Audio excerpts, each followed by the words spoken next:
Okay. Yeah, we always seem to have our best talks before you hit record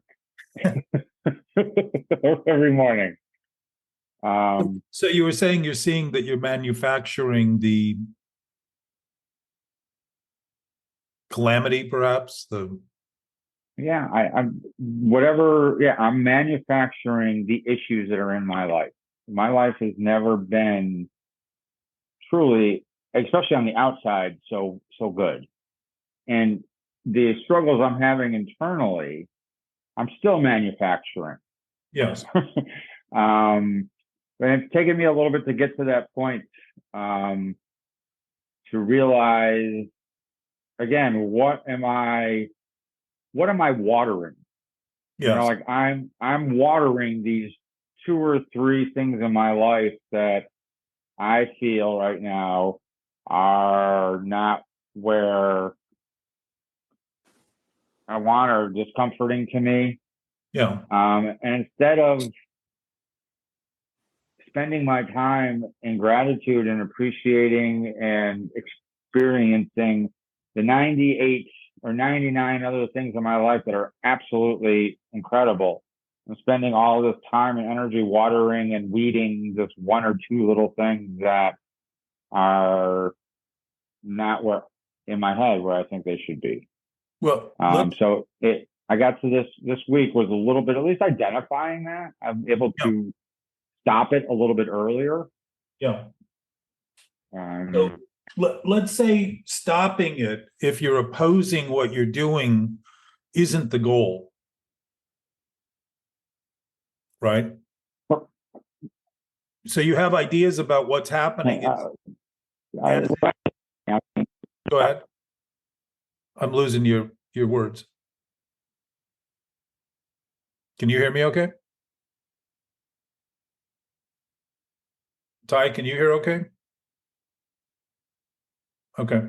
Mark, you're not hearing? Ty, good morning. How are you? How's the bathroom coming? Well, thanks. Coming along. Good. You out in Palm Springs? In Palm Springs, I took Rodney out to a speaker meeting yesterday. Oh, good. Dinner and speaker meeting. I asked him, I said, do you remember Jack? He goes, no. Sorry, Jack. No, that's all right. I get that when I call him. I realized that he wasn't remembering Yeah. what's going on. So, he, you know Sia, right? Yes. So Sia was the speaker last night. So Oh. it was great for him to see her. And then a guy named Jim L, brought her out there, and it was great to see him, and it was good for him. Yeah, that's good. I'm glad you did that, and I'm glad that he's recognizing some things. I know that he started to get dementia or something at some point in the last couple of years. So, yeah, no, he. I went and saw him last week when I was here. I took Connie with me, and he kept on, saying things like, "Oh, it's good to see you today." I said, "Well, it's been a long time." I said, "Well, I saw you last week." He goes, "Well, yeah, okay." And I said, Connie really enjoyed meeting you. He goes, "Oh, yeah." So it's in and out. well, I think the reinforcement of his memory helps by having you there to remind him and just sort of clue him into the problem. Yeah, no, or the issue he's having. Mark, you back? I'm back. Okay, so you were saying, and we were talking about before the words got lost. The point I was pointing out to you is, if what you're trying to stop is something that you continue to do, it's kind of like getting medicine for poison that you insist on continuing to drink. Right? You're always going to need more medicine, more medicine, more medicine. And the drinking of the poison is going to have some kind of an impact on your experience. So if it's happening and you think it shouldn't happen or shouldn't be happening, that would be a major complication in your thinking, because what is happening is always happening. And to think it shouldn't be happening is obviously a conflict or an opposition to what is in fact happening. So Yeah, my will compared to God's will. Well, in the global sense, there is nothing other than that God will, whatever that spirit is. And the idea that we have our own even admits the fact that it's what we're thinking that causes the issue. It isn't reality and it isn't life. When we talk about life, life is fine. Life is not actually complicated. Life is simple because it's always doing what life does in exactly the order it's designed to do it in. Whether it's a design or some random chaotic confluence, it seems to know exactly what to do all the time, right? I don't hear any argument or complaints coming from life. I hear it from the mouths of babes, right? Mm-hmm. So if the complications are coming from the thinking we're doing, and we think it's life, you can see how quickly we can reverse that. This reversal of order, this disordered thinking of thinking that thinking is reality and that what thinking thinks thus is true, means that all we can do is think more about the thing we're thinking wrongly about and wonder why we can't seem to get it to stop. Because we're constantly restarting it, constantly rethinking it, constantly putting it in motion. You said it, manufacturing the problem, manufacturing so as you were witness to that this week, it certainly opens the door to that conversation. And my experience is that it isn't what is happening that's the problem. It's trying to think of it in terms of it being a question rather than simply concede that it is happening. If you're just sitting there saying, well, this is obviously happening, and you start there, you're starting to see it where it is, where you are, as something happening rather than as something that shouldn't be happening. And there's no complication in something that is happening until we think it shouldn't be happening. I think I also got to the point where I was in more of acceptance of it and peaceful with it and just didn't need to go there. Morning, Lenses. Good morning, Jack. Well, the problem, Mark, is that if we use acceptance as a form of denial, like saying, okay, it's happening, we're thinking of it as something distinct from what we're doing. You see that? If we're accepting it, it's as though it's happening to us rather than coming to terms with the fact that we're creating it. We're actually manifesting it, as you said, manufacturing it. Right. And those are words that are used in the book. Bill says, avoid the deliberate manufacture of misery. Mm. So the point is that except if it's kind of like being tolerant about things, to be tolerant about something is to admit that you're intolerant. Why would we have to be tolerant if we weren't intolerant about something? And to miss that point is to sort of put a superficial face on the pig and say it's not a pig. Or it's not wrong. Not to say that pigs are an excuse for wrong thinking, but just the idea that you put a mask on something and then think the thing is the mask rather than the thing is wearing a mask. So this mask that we create misses the opportunity to have what we have as it is. And if we don't have it as it is, we have nothing to let go of. So what are we doing? Hanging on tight to a new idea about the wrong thing, thinking it'll get better the longer we think about it in this new way. And it just goes and goes and goes and goes and goes. And you said it, it's growing. You said you feel like you're watering it. It's a very good description, because what happens when you pretend something that's happening isn't happening is that whatever it is that you think you're not doing, that you're doing, is growing. It's going to develop. It's going to continue to grow. Even if you don't think it's happening, it's still happening for it to be causing the effects that you're witnessing. And I think I've been a little too focused on trying to explain the abstract of the conflict rather than simply focus on the effect. And begin to notice that if the effect that you're feeling and witnessing is confused, in doubt, in conflict, that effect is actually revealing the cause. So to look for why it's happening or look for what you're thinking is irrelevant when you finally notice the effect is telling you everything you need to know so that you can begin to have a relationship with it that is not in conflict and that is now receptive.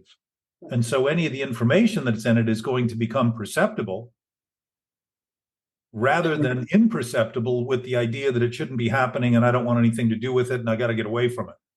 I think I like what you said about in conflict with it. I think that's a better terminology than the acceptance. Yes.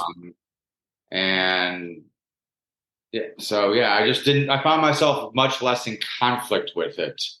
And decided to, whatever, I just started watering more positive things and things that were actually happening, things that I wasn't manufacturing.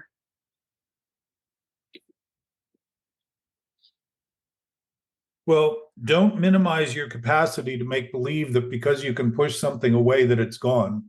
And the clarifying aspect of this is that if it continues, as you described last week, having a 5-year pink cloud that all of a sudden burst, and you were no longer sober, if I remember. I made it another 2.5 years, and then Okay. Yeah. But you knew that there was something going on that seemed perfect, and then all of a sudden it wasn't. The fact is that the most deceptive things we do are the things we don't think we're doing. And that's really where the heart of this problem lies, because it's the sickness of making believe that we could be doing something and simultaneously not doing it that gives us a sense of relief, but it's no different than the kind of relief you get from any compulsion that gives you temporary relief, but generates long-term pain and harm. You keep finding, why do I keep going through this? Why do I keep experiencing? Why does this keep happening? It's not a surprise, and it's not a coincidence until coincidence is seen as coincidence, meaning perfectly sequential to what's happening, like consequence is. Consequence is a mirror. Consequence is the circumstantial effect of the cause of thinking. We're manifesting problems that reflect the thinking, so we can claim that if we don't think we're thinking what we're thinking, the problem is in the thing that's happening rather than the thing we're causing it to do. We start seeing circumstance as the problem. People is the problem. The world is the problem. God is the problem. Not being able to connect is the problem. All these kind of things that we manufacture in thought, which none of which are true. We're always connected. We're always absolutely knowing, while we struggle with what we think about that knowing. We are spiritual in nature, having a human experience. So it's only what we're thinking that causes life to seem impossible and life to seem complicated and people to seem complicated. And starting to see that at the root of what you described before we even started the recording, which is why I started it early today and got into some other social conversation, was that you were identifying it perfectly. You saw it. You manufacture it, then you water it. And even if you're watering, think about this. If we're going to introduce thoughts to thinking, think about this. If you feel laden by something that's heavy and negative, it feels negative, right? Negativity is a negation of things. It's an attempt to bring, to eliminate things, like subtraction does, reduces things. If the teeter-totter on one side is very, very heavy and you add a little bit of weight on the other side, it's going to feel like it's closer to being imbalanced or in balance, right? But if your job is constantly trying to keep this thing in balance, you're not dealing with the imbalance. You're not dealing with the end of the teeter-totter that's filled with a weight that seems to constantly grow. So that you need to do more of those positive things, and you need to do more of those things you think are working because of this weight that seems to be impossible to reduce in the long run. So we have a $10 billion a year self-help industry helping people feel better about what they're doing. And if what they're doing is bad, feeling better about it is wrong, because it's reinforcing the wrong of the bad in the name of feeling better, creating a new effect, thinking the effect is the solution. And yet there's an underlying sense of anxiety and doubt, or this overpowering sort of intoxication of adrenaline, thinking I can outrun it this time. This time I'm going to do enough in the right direction, and I'm not even going to think about it. I'm going to put it out of my mind, and I'm not going to let it bother me, and I'm going to do all these things and I'm going to focus on doing everything I can that's good for everybody else. And pretty soon you're off in another new intoxicated, compulsive behavior. You just put a whole, and I don't even know where I'm going to go with this, but when you just use that teeter-totter analogy, I actually even just drew a little teeter-totter on my thing right here. I don't know, like, define that balance. And again, I don't know even know where I'm going with this question, but is it to, like you said, put more weight on one side? Or is it to remove the weight off the other side that's all laden? Good. So what you're seeing now is options. Now you can do the put more weight on one side and think the other side is going to get better. But if you're witnessing what you suggested you see, which is that you're trying to water the good stuff so it grows, but basically you're really trying to counterbalance the bad stuff that seems to be growing despite whether you seem to be watering it. It's still getting rained on. Right. So it's still fertile ground. So, but what you're seeing, which is brilliant because it's enlightened to begin to see the options. You know, the one option when it's all, when the teeter-totter is only in one direction and you think there's nothing you can do, that's obsessive thinking. It's the beginning of obsessive thinking, because now the thought is all I need to do is bring this into balance. So you're constantly thinking about bringing it into balance. There's no relief. Because as soon as you're relieved, it starts to get out of balance and you start slapping your head and say, here we go again. This whole thing starts up. Okay. So if you can see what you are, that you can add weight to make it flexible, that thing that seems intractable and impossible to deal with, all of a sudden is revealed as something very flexible and very malleable and very adjustable. That can be stabilized, not that can't. In addiction, the idea is we can't do anything other than the wrong thing. And addictive thinking is, I'm going to think of new ways to continue doing the wrong thing, but feel better about them. That's a very sick way of thinking, because what we're getting better at is what we're worse doing. So what are we doing? We're causing bodily somatics that we're going to blame on circumstances other than ourselves to excuse continuing and think it has nothing to do with us. And to think something has nothing to do with us is to think there is nothing we can do about it. And that is a very hopeless condition for a human to be in. When, let me make another simple point. When you start accepting things as they are, you don't need to constantly accept them. You just get it. Boom. Okay, I got it. They're how they are. There's nothing more to it than that. It's kind of like if you've got a bolt that fits a nut that fits a bolt, right? And if it's the right nut for the bolt and you start screwing it, it's just going to go on tight. It's going to work. But if the bolt's too big and goes on, it's going to be useless. You can get it on, but it doesn't do any good. And if it's too small, you'll never get it on. So the having things as they are is the beginning. You can't let go of something you don't think you have because you don't think there's anything to let go of. So when we think we shouldn't have what we have, we're claiming that not having it is the solution and then wonder why we can't seem to let go of it. It's so twisted and so simple and yet so absurd, because it's absurd. It's insane. So if you can see the teeter-totter moving, now you see that there is nothing. Obsessive thoughts are not intractable. Depression is not intractable. These are consequences of thinking about things incorrectly as being correct, thinking of things wrongly as being right, thinking of things falsely as being true. It's all that it is a lie. And lies are effectively delusions. They don't really exist except to our constant thinking about them as being real. That's obsessive thinking. So to see the teeter-totter as flexible starts to give you perspective, which you just expressed beautifully, Mark, in seeing that, oh, I can either reduce the weight on one side and bring balance, or I can add it to the other. Think of the options there you have now. So the point is, if you can reduce it, you can reduce it to nothing. And then what do you need on the other side? Absolutely nothing. What is that? Freedom. Yes. But here's the underlying issue. For a teeter-totter to teeter and totter, it has to be on stable ground.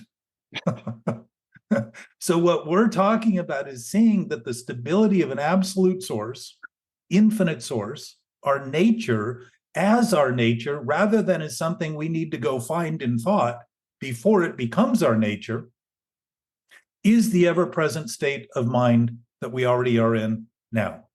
We're not even in it, we just have it. It is as it is, and it is the nature of our existence.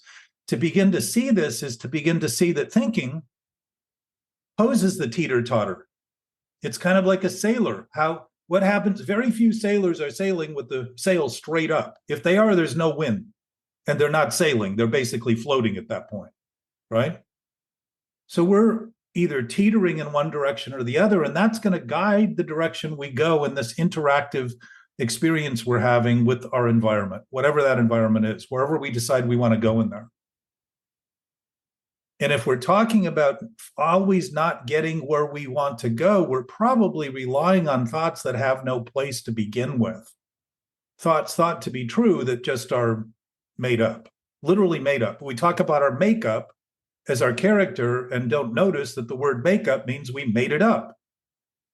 They're just ideas we have about who we think we are that we then promote as who we are because we think thinking is real and true rather than simply something we do. So thinking is a byproduct of a brain. It's a byproduct of humanity, and humanity is a byproduct of an infinite, absolute, natural source, the source of everything. And that includes everything beyond the universe. The universe would be small in the concept of an infinite source. Even admittedly, with the physicists, they say the universe is growing. That means wherever it is now, it's limited. Forever is very different than an ever-present state of absolute being now, because forever never comes. It's a torture chamber to think that it will. But the present state of being never leaves because it has nowhere to go, because it isn't based in space and time. It's not a spatially bound space-time, here, there, then, not now, now, not then. It's none of those things.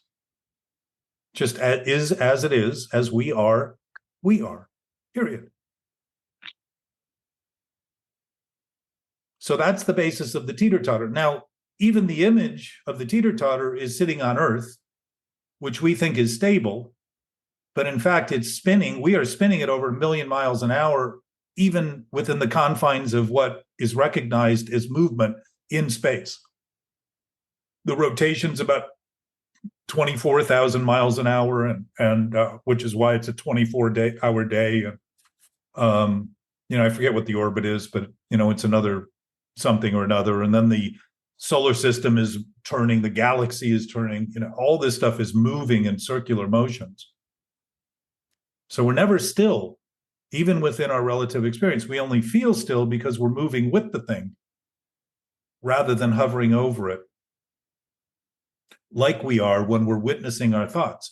When we witness our thoughts, we're observing what we're thinking. We're observing the impact. We're the knowingness that thinking draws from. And when thinking thinks only of what it thinks, and I do that, I'm only drawing from a cesspool of repetition, making believe it's all there is and wondering why the world feels so small and my experience feels so small in a world that, or my experience feels so small in a world that seems so vast and impossible to deal with.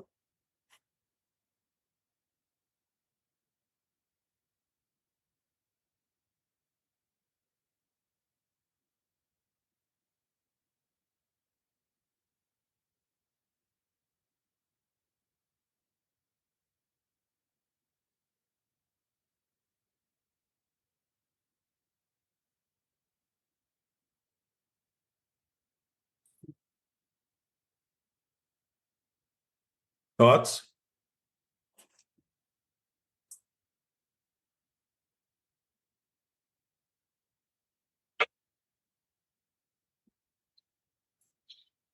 Not on that anymore.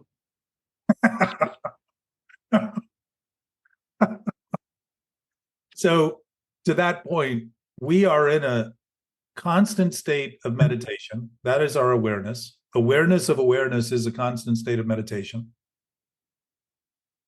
And the point, if there is one, of this conversation is to begin to reckon with that state of awareness in relation to our thinking and our human experience. Which means we're not on an endless road to try to get there. It's a concession. There is no other place to be. And starting to say, oh, well, if that's all done, now what? And the answer is anything, whatever. We can do anything. That isn't limited by our thinking.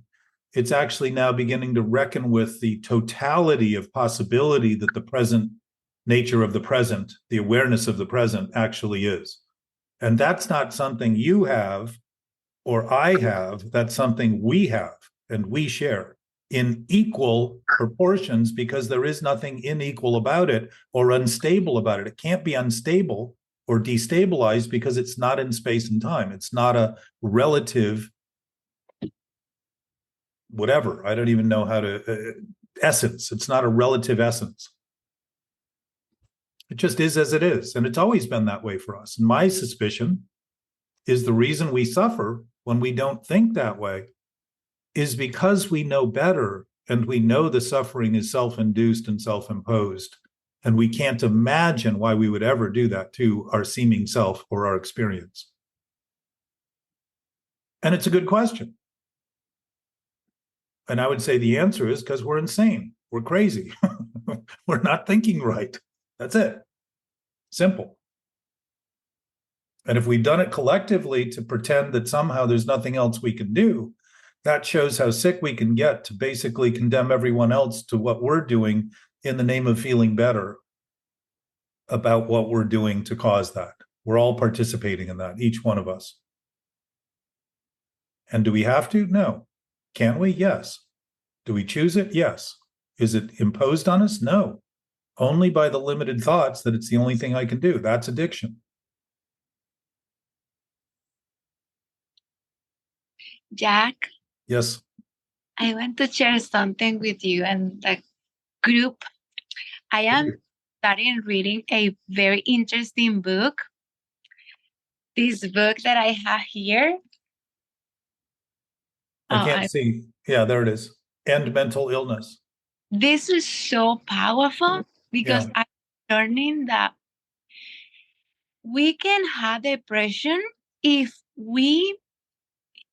when we were little, for example, and we hit our brain, we can develop depression. And it's something very interesting because I learned that the brain is an organ, like heart and skin.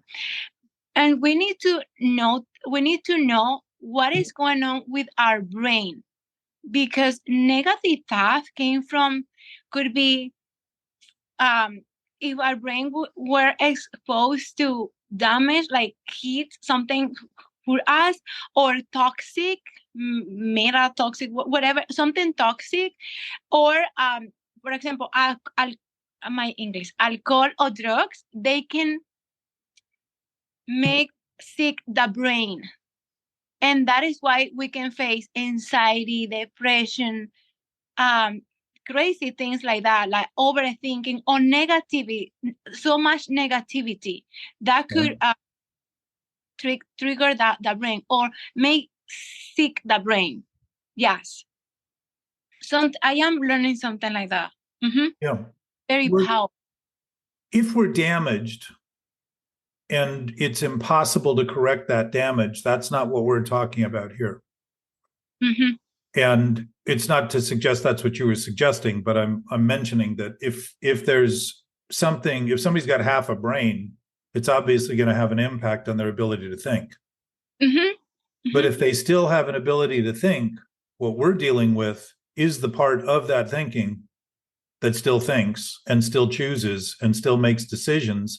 And either if I'm thinking things that are diseased, I'm complementing the disease that's existing and making it worse rather than allowing it to heal and get better. I become the central focus of that.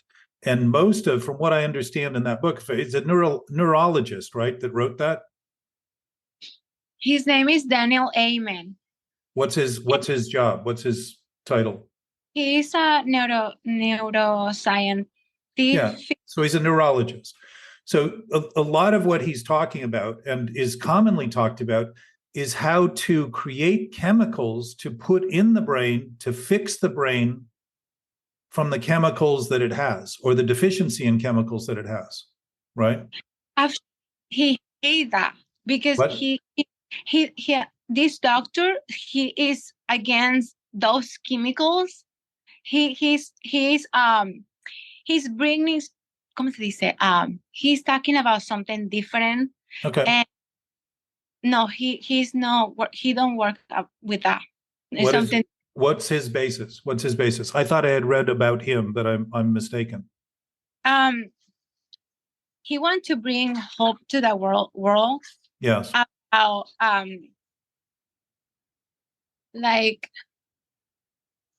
when somebody is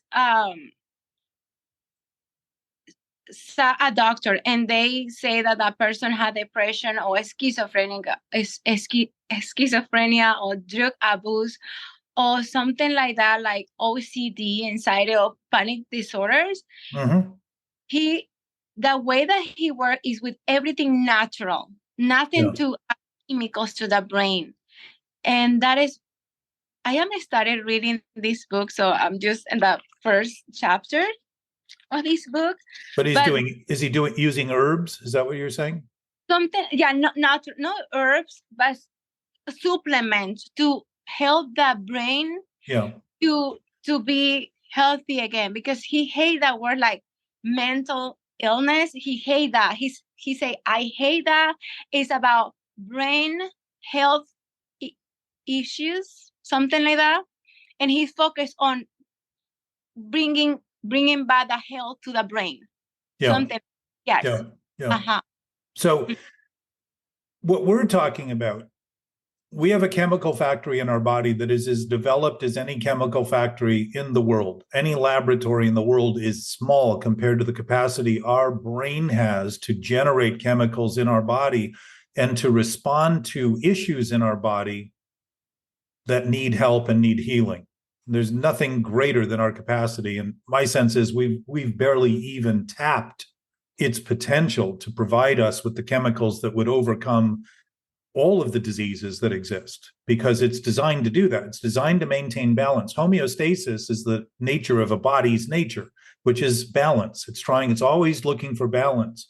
So in this contention which I hope isn't a contention, meaning a fight, but to propose that what we've overlooked is the thinking we've been doing about our essence, the most fundamental aspect of our thinking. When we impose on our thinking an idea that isn't true as reality, we cause such a desperate condition in our thinking that all of the attributes of healing go haywire and are undermined, not because we're lacking the chemicals, but because we're signaling our brain to react to things that aren't happening, fantasy as reality, and all of a sudden it just doesn't quite know what to do, because it's designed to align with reality, to align with truth, to align with our spiritual nature. That's how it's designed. So when it starts dysfunctioning, and I'm trying to not change the heavy part, the negative part of the teeter-totter, I'm thinking what that part needs is something over here. And what's interesting is how humans have consistently come up with treatments that treat the effect and not looking at the cause. What's causing it to begin with is the thinking, in my experience. And if I continue to impose that thinking and keep putting something else in me, I'm going to be addicted to that drug. Yeah, and the doctor is completely against those things, because he is working on historical life experience with a person. If what is going on the brain, why you have schizophrenia or why you have depression. Yeah. What is Well, that? that's Yeah. insightful, but I would say there is no history that isn't present. The history is always present. There is no history. History is essentially history. Or the background of the person, something like that. Understand, Yeah. but it's only memory in the present that we consider to be a background. Think of that, background, not where we're standing, but somewhere else out there that we need to get to that we'll never find. This pursuit has gone on through academia and all kinds of scientific effort, thinking of insanity as reality enough to treat as though it exists rather than see it as a delusion of thought and start to talk about it simply as fantasy. We think of someone who's delusional as delusional and then take seriously enough to think they're insane as though it's a condition that is something other than our own idea about them now. Now they've become insane. We're not insane to think it's real enough for them to be. They become insane because they're thinking delusional thoughts, but it's delusional of me to think of it as something real rather than see that it's simply the culmination of culture that's developed around lies that we've been maintaining that have no basis at all. And people go crazy. They're not going crazy. They don't need to be driven crazy. They're crazy entertaining those thoughts because there's no place for them. They're trying to make sense out of them. There's no place for them because they make no sense. That's why we say there's no common sense. Why would we say there's no common sense if there was any common sense? It isn't common. It's uncommon. Some of people, they don't understand how to manage the brain and how to, I think it's a skill, and people don't understand why I need to keep those negativity on my brain. Oh, because the brain is one thing and the mind is one thing. It's two different things. So yes. But So, the brain is of the mind. The brain isn't separate from the mind, it's of the mind. The mind isn't based in the brain. It just, because it's an infinite source of knowledge, it has no place, so it's everywhere. It's every place. Just because it's where we are doesn't mean it's not where everyone else is. And starting to think in those terms, when I have ideas, Lindsay, about what's wrong with other people, and I think I know, I'm denying what's wrong in me by trying to gain assurance of what I think about them. That means there's some lingering darkness that I'm not quite admitting until I start saying, oh, I'm compelled to think those things because of my own disconnect from what I'm thinking as being something I'm doing. So I'm seeing it in them. They're giving me an opportunity. Mark was talking earlier about gratefulness. You become grateful for people when you use them that way, rather than feel they're condemned and end up feeling you need to keep away from them because they've got some toxic problem you don't want to catch. Exactly. Yeah, it's true. But I think we as human, we need to be aware that who we are, why we're thinking the way that we think. But what if we're already aware? What if we know right now? Okay, if we know that we are amazing human beings. Now, let's start with we know. Okay. I think if we know that we know or why we know, I think we have the capacity to manage and take away all the negativity and put positive in anything. But if it already exists and it's all we are, where's the problem? So why we're still thinking negativity? Exactly. It's an addiction. It's an addiction. Yeah, and we had a power to kill that. It's like the enemy. We are the power of healing. We are already healed because there is no sickness. There is no lie. There are no lies. There are nothing false in reality and truth. Nothing. There are no stories. There's no narrative. There's no thought in reality and truth. Knowing doesn't think. Thinking thinks it knows. Very distinct. So the point is, if we already know, and all we do is keep thinking and wonder why we can't get rid of it, we must be thinking addictively about it, to think it's the only thing we can do, but to continue and continue and continue and think someday we'll get better, while we keep going in circles, ending up in a place that we feel is awfully familiar to the last time we collapsed or had a breakdown or came to terms with things, and wonder, why does this keep happening to me? Because we're not paying attention to the cause in our own thinking that we're choosing. And to talk about it openly, just like with alcoholism and drug addiction.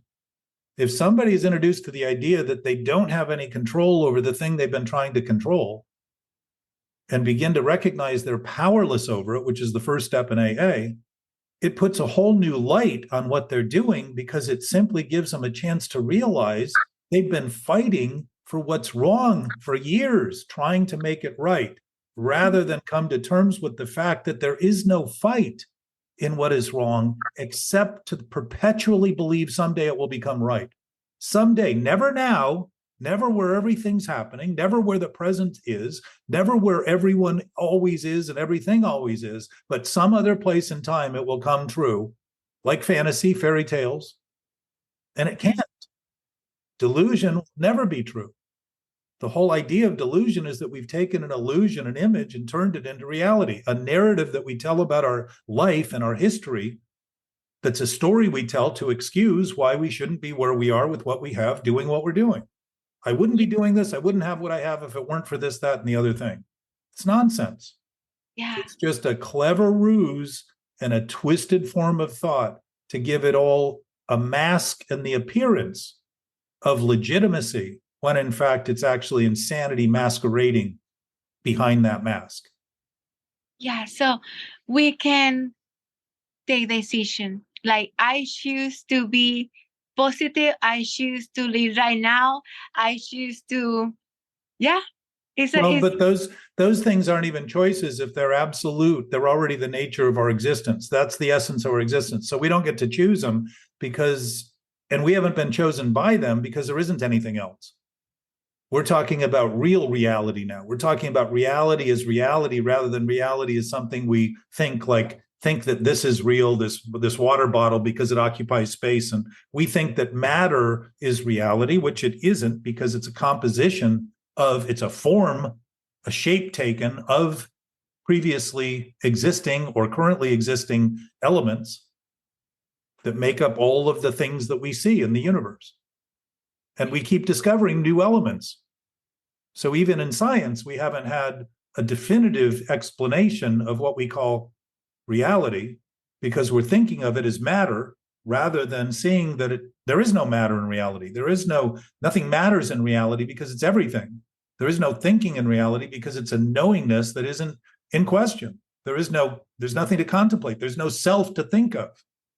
It's just a present state of being, an absolute present state of being. Now, it seems preposterous, but to thinking about thinking, it is preposterous, because thinking about thinking thinks that thinking is its only source. That's the addictive aspect of it. Yeah, and it's wasting time, because it's not bueno, it's not good.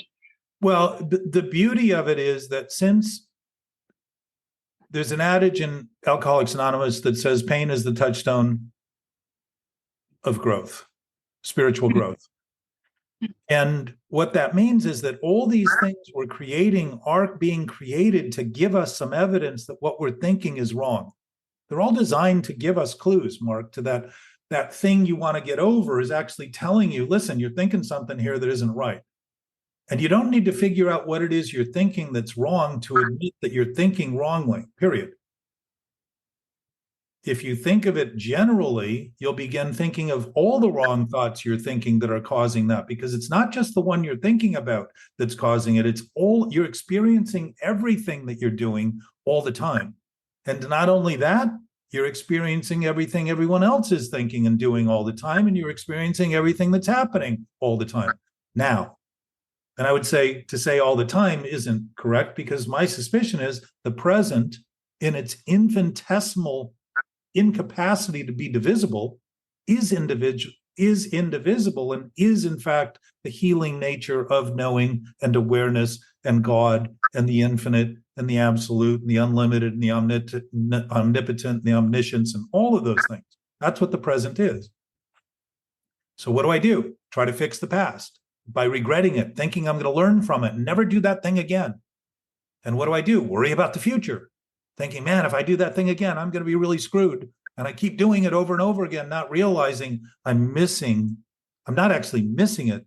I'm missing in thought, substance of what I'm thinking in relation to an absolute nature that does not change, doesn't come and go, can't let us go, can't abandon us, can't leave us alone, because it's the essence of existence. If we even can question our existence, we're confirming our existence as being a part of that essence rather than apart from it, which tends to be what obsessive thinking does.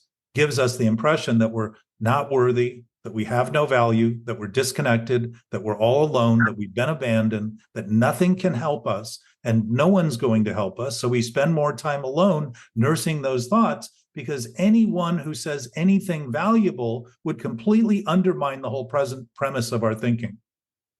If anybody said you're a good person, we would think they're idiots and assholes and attacking us, because it would violate that whole premise that something's wrong with us and that it's the essence of who I am that's wrong rather than the essence of what I'm thinking that has no basis that is wrong.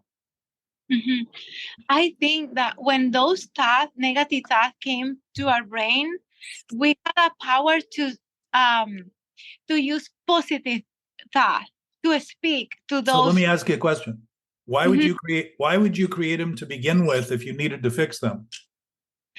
Because some of those thoughts came from nowhere. Do you think they do? I feel, for example, You don't think they're coming from your brain? Because I think, okay, I need to use my logic here. For example, if I feel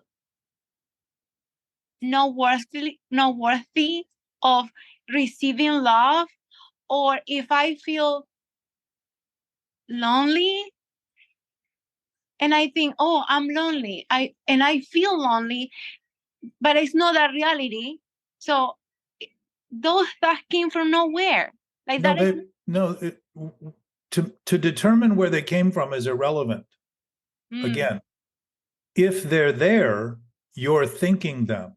And I would suggest to you, Lensis, and this is something you've only been in this conversation a few weeks, and I maybe haven't said this, but if you're feeling alone and you're feeling unloved, you're feeling thoughts that have no basis, and as a result have no love. If love is the nature of this absolute spirit and we think we're unloved or unlovable, it's the thought we're feeling. You just said it's not reality.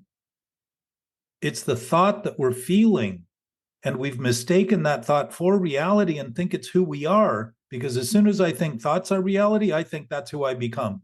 And when I feel alone, I am alone. I am not alone to be thinking thoughts that are lonely. And when I start addressing what's happening in my thinking and start saying, oh, I'm having a lonely thought. What's lonely about it? It has no substance. What's that? It doesn't exist other than what I'm thinking. All of a sudden, it has a chance to vanish as quickly as it seemed to come from nowhere, because all it is an illusion. But where it's coming from is my brain. If my brain isn't working and I'm in a coma, I do not suffer depression. I do not feel bad, right? Have you ever had surgery?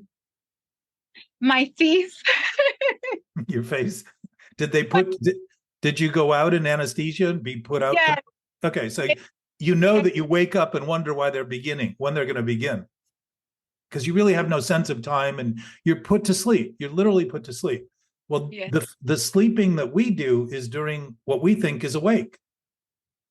We have thoughts that are asleep, that have no basis, that are dreams, that we take for granted are reality because the effect on our body is the same as it would be if we were witnessing that thing in person. Mm-hmm. Just like a dream. If you have a nightmare, it feels real. Why? Because we're witnessing our body respond to the imagery we create and the thoughts we're having. That imagery is coming from thoughts. It's not coming from nowhere. The content of the thoughts may be coming from nowhere, but the thoughts are coming from our brain. Mm-hmm. I think every one of us, in one point of life, we felt lonely or not worthy of love. So yes. So, and the skill that we can use is I'm worthy of love and I'm not alone. Because if I had love in my spirit, that love will, ¿cómo se dice? Nutrirme. So My let's first. say that's always our state of being. Mm-hmm. Love, always, always, always. Yes. And when we think it isn't, think how seriously we must be taking the thought to feel that we're not loved. We're relying on thinking as our guide here now, not love and not our absolute nature. We've shifted to making believe thinking is our only source. And that's what we're talking about here. We're just talking about beginning to introduce to our human capacity the fact that this knowing nature, this loving absolute, I don't even call it power because I don't think it can be disempowered. But words are relative constructs to make sense of this world we're in and this experience we're having. So they're not always completely satisfying to the point they're making, but the point can be referenced and understood at the same time by using language and bridging the understanding that we have to that greater degree. But if we know those things and start seeing that it's only what we're thinking that's causing this, that's it. It's what we're thinking. And it's not the thinking, it's the content of our thoughts, meaning what I'm thinking about, how I'm thinking about it. That's the problem. If I'm thinking my thoughts are reality, I'm thinking I am lonely. I am lonely, not I am having a lonely thought because it has no basis in reality. I have assimilated that it's me. Because thinking of itself, I presume the thinking it thinks of is who I am, itself. It isn't. Thinking of itself is thinking about more thoughts. Thinking is thinking about thinking. That isn't who I am. That's a redundancy of thought. That as soon as I make believe is true, I make believe is the only source in the universe and the only thing I have to rely on. So I continue to rely on more and more and more. And what does it do? Create more and more and more and more thoughts circularly, constantly. And I wonder why I feel alone. Mm-hmm. The thoughts have no basis. Reality doesn't need to be thought of to be real. So it's kind of like the bolt and the nut that I described. If you have the bolt that fits the nut, it's very easy to put it on and have it work. Very easy. You don't have to think about it much. You're busy functioning with it. But if the bolt doesn't fit, you can function all you want. It's never going to work.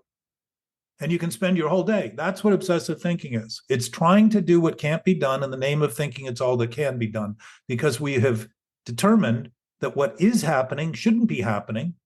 And now we become the creators of what should be happening, when in fact it's all happening in thought and nowhere else in the universe. Nowhere in the universe. Mm. And that's what we've been sharing with each other, which has created a reactive web that gives us the impression there's no escape because everybody seems to be doing it, when in fact the only escape is realizing it's a dream to imagine we're behind any bars. It's just a thought. Now, Yeah. yes.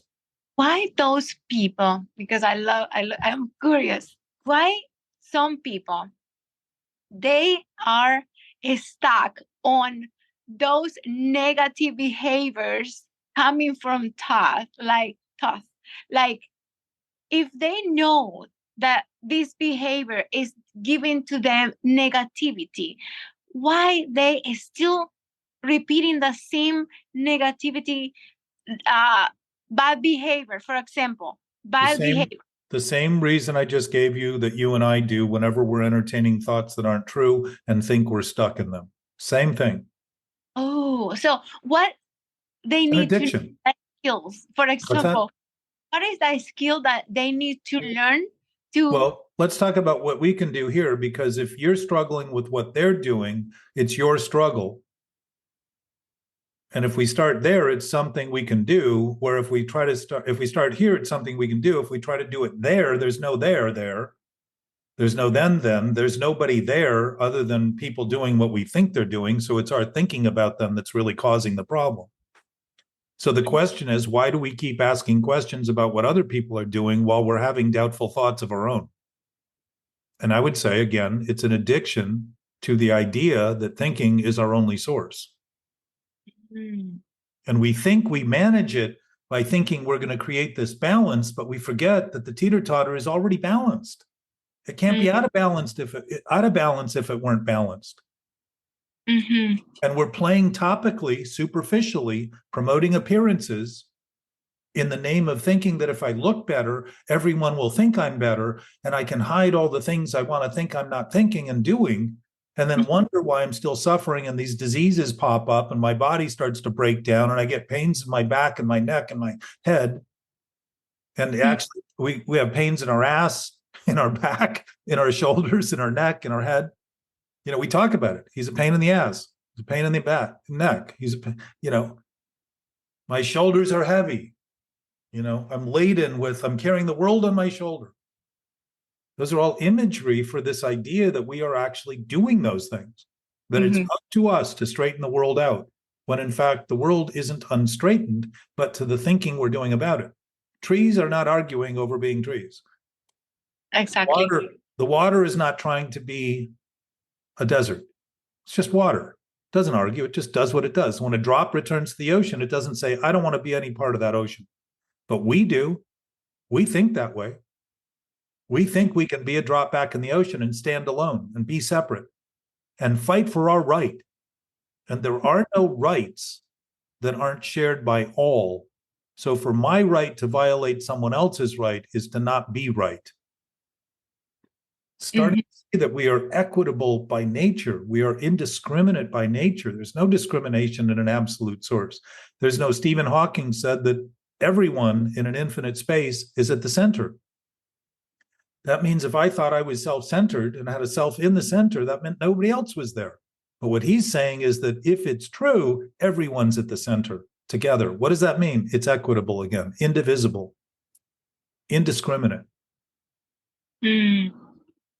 So the goal of our conversation is to start to notice that there is no goal other than to begin to concede that an absolute nature is our nature, period. That the love is our nature. The question is, why do I keep asking questions that can't be answered? Because I'm asking questionable questions that are doubtful to begin with and think that someday I'll seek hard enough and long enough and look far enough to find it, when in fact it's always here now, always. It can't be somewhere else if it's not in time and space, because there is nowhere else in time and space but a present absolute state or essence. That's what existence is. And that doesn't mean our existence, it means all existence. Every speck of dust, everything, every particle, every small thing that we don't even recognize right now is doing right now everything it's doing in perfect concert, like an orchestra that's playing a Beethoven or Dvorak perfectly throughout the entire universe, for us to even be having this conversation and thinking about it in ways that are enlightened. Think about that. Darkness never wins when light is brought to it, ever. Light has to be removed for the darkness to take its place. Those are choices we make. We talk about people being brilliant, radiant, enlightened. Those are all expressions of expressing that light, expressing the nature of our nature. Because it's intelligent, they're bright. Now thought's doing what it's designed to do, which is express reality and truth, rather than think it's the concluder of it. And then I need to do more of it to get it right. And when I get it right, then I'll finally be there. That's denying that reality is here now, to think I've got to get somewhere to find it. And one of the hallmarks of addiction is feeling you're not where you belong, you don't have what you need, and that more and more and more of something else is going to fix it somewhere else. Constantly seeking, constantly looking. And this isn't just drugs and alcohol. The real abuse, the substance abuse, is making believe that lies are true when lies have no substance. That's the ultimate substance abuse. And what does it do? Our body sets off in directions it can't, incomprehensible, by undermining our chemical factory's ability to serve the interest of the brain, the muscles, the organs, the blood, the vascular system, the nervous, all that stuff is undermined by stress. Well recognized in medical cycles. If you look at every disease, you'll see that almost every one of them as a symptom has anxiety attached to it. You list the symptoms: lack of sleep, fatigue. How can we not feel a lack of fatigue if we're working to do something that can't possibly be done? Not because it can't be done, but because it's already done, and it can't be done within the thinking we're doing about trying to get there, rather than recognize it's already here now. This That's talking very tiring. that yes. Mm-hmm. We kill ourselves over this in terms of the bodies we have. Yes. We're demoralized by it because it's immoral. Yeah. There's a part of the big book that says we become incomprehensibly demoralized, meaning we can't even make sense of why we are so far off the scale. Impossible. Why? Because it's insane to imagine that we could be demoralized to become moral. It's crazy. Morality is the nature of reality. Ethics is the nature of reality, because love does not fight anyone. It gives everything to everything and everyone. And that would be an infinite source. It's not something we have to find. It's something we already have. We've just been discounting it because we've been thinking about thinking as being so critical, when in fact thinking absolutely is critical to our ability to function and express our capacity, but it isn't our source. It's simply a byproduct. It's an expression of that source, a potential for the expression.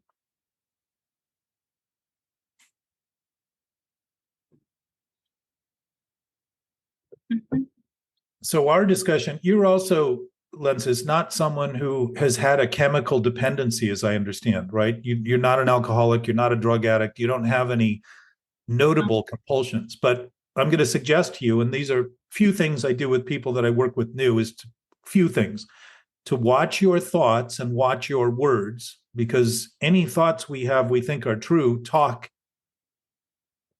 in our head. They're voices in our head, right? So we wouldn't have voices in our head if we were listening to what was happening around us, because we'd be listening instead of listening to what we're thinking.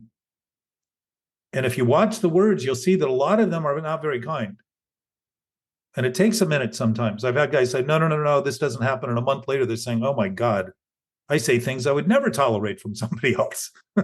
They start listening and saying, oh, I had been doing it so long, I didn't even notice I was doing it. And I used to have this thought, you're such an idiot, you're such an idiot, you're such an idiot. And it would go on in every time something went the way I didn't think it should or would or expected, I would have that thought occur. Never even heard it. It got so common to me. Yes. So, I remember when I had an experience of being betrayed very badly. And I remember very negative thoughts like, this is your fault. That person betrayed you because you were so naive. And I had to fight those thoughts. And I said, no, it's nothing to do with me. I needed to fight for myself and say, no. If that person betrayed me, that had nothing to do with me. I did my best. And no. It was like a fight. So yeah, the experience that I had is just emotional experience with other people. But I learned from those, and I am grateful and thankful for all those kind of experiences. Yeah. So, do you want to see the sick part of that? Mm? Do you want to see the sick part of that thinking? Please. Okay. Please.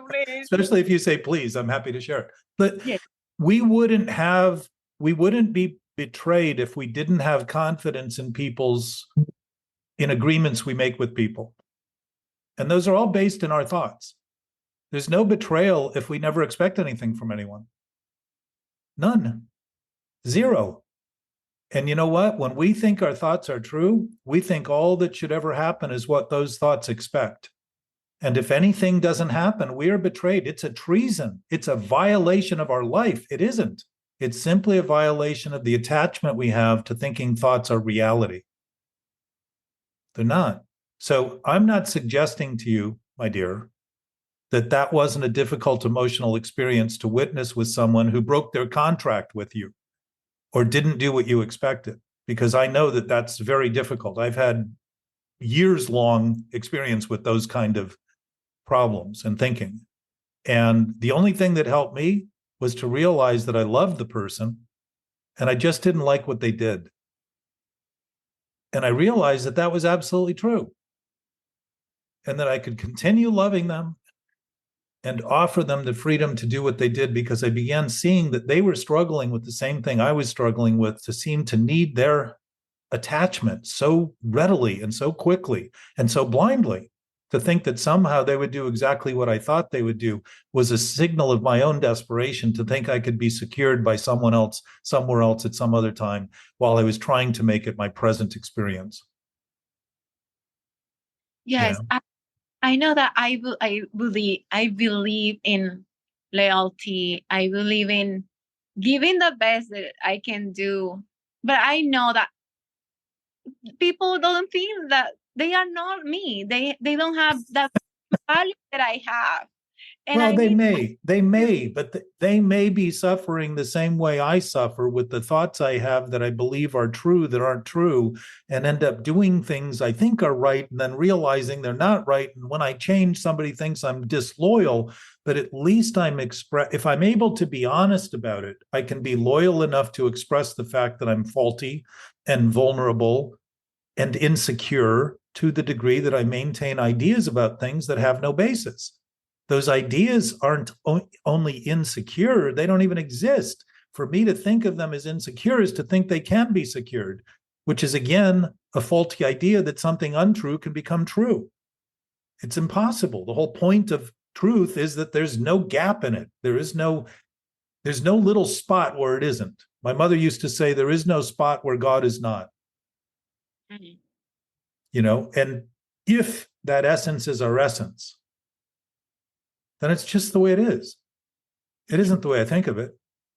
It isn't disloyal to me because I function on a level that's not loyal to that essence, because I think differently. It remains. It stays still. It gives continuously. It doesn't come and go when I think things. When my thinking comes and goes, it stays still. It stays present. It stays where I am. Mm-hmm. And to think of that is to begin to realize that our ultimate source isn't something we can see or touch or smell or taste or seemingly feel, but we seem to know it. When we're willing to give a little bit in that direction, it seems to become pretty obvious that there's a presence that's present, and there's an awareness that's aware.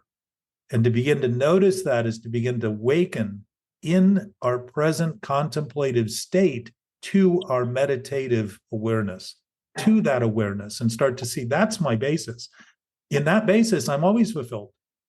I'm always loved. I'm always considered. I'm always complete. And so too is everyone else, even when they're struggling with the thinking they're doing that gives the appearance that they're not. Rather than blame them for that shortcoming, I've begun to see that it's the same. That's why I talk about what I talk about so relentlessly and so pushy and so insistently. Not because I'm good at it, because I just want to get better at it. I want to get better at being honest about what we all share, mm-hmm. rather than what I think we all share, but what we actually share, by finding out where the weaknesses in my own thinking, where are the insecurities in my own efforts, mm-hmm. and starting to notice that. And doing this in conversation is a very good way of seeing it. Especially, I used to work one-on-one with people. When I expanded the circle, it got a little more difficult, because there were a lot of other thoughts going on than just the ones that I was generally dealing with the person.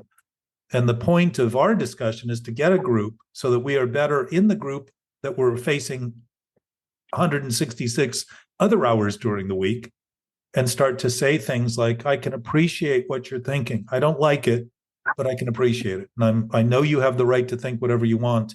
And I know that I do too. And I'm going to tell you that I simply don't like what you're thinking. It's not that I don't like you. I love you. I want the best for you, but I don't like what you're thinking. And I don't know that I want to continue. I don't know that I'm interested in continuing this direction. That's where you'd like to go. Very simple. But that honesty allows other people to begin to see that they also have the freedom to share things that they've been holding back because they thought it would give the wrong appearance. Because they've been maintaining appearance to give the impression that they're better, because they've been fighting the things they don't think they're doing.